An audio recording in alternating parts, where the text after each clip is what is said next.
Right, hello YouTube, this is an old Volvo I've been kind of slowly walking on for a while, and it's not got an MOT, needs a new alternator. I can't get it through its MOT to even kind of get going really until I get the brake sorted. Now a little while ago, so the reason I'm looking down here is because I have a brake problem, the brake stopped working. And I found out it wasn't the fuse, wasn't the bulb, couldn't work out what it was, and one of these little switches has gone, I think, which is what I'm here today to try and do. So if I just take you through what I've kind of found so far. So there's a switch on the brake pedal, which is self-adjusting, as you can see. So it basically goes into like a little holder or a little kind of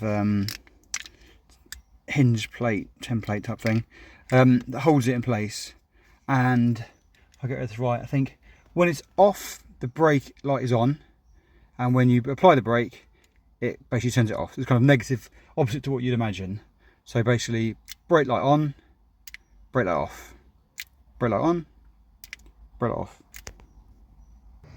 Now, this is a bit crazy. It's only been here for a little while and it's got an ant's nest already. So I definitely need to get it moved. I'll be careful before I go back in again. Whoa.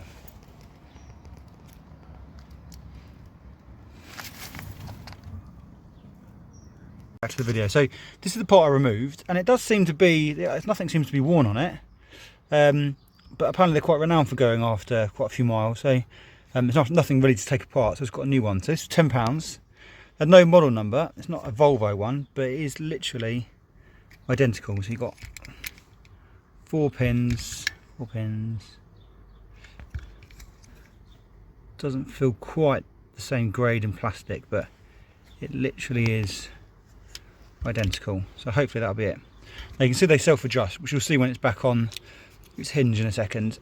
I can't do it one hand. So you put it in place and it self-adjusts. You'll see when it goes back on.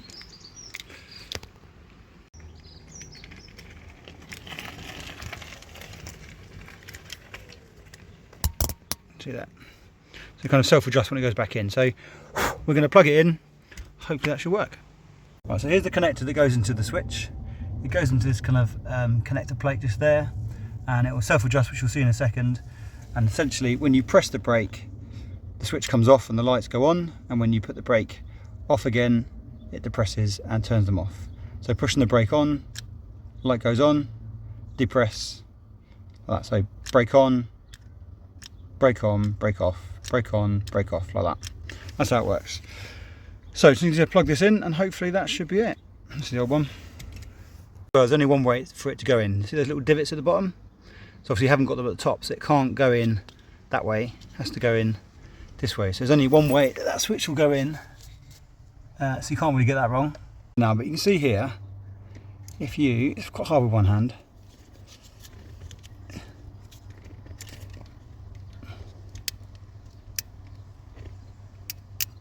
So you see that there, it goes in and goes out.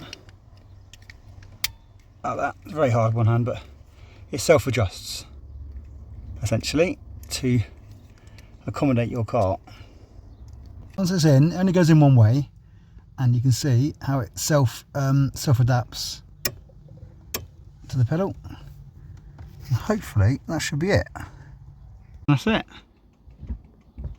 As you can tell, it's a bit of a fixer-up of this car, but so that wasn't doing it before. So it seemed to, the other one didn't visually look broken, and when you took it out, it seemed to kind of self-regulate, kind of adapt to whatever movement the pedal would be doing as you saw the new one. But obviously something on the internals was broken.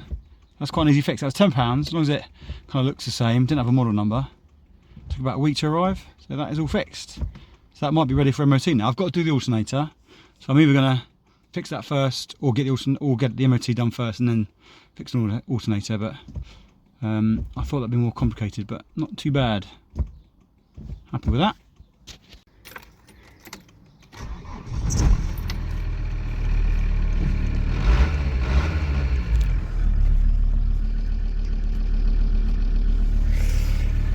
All good.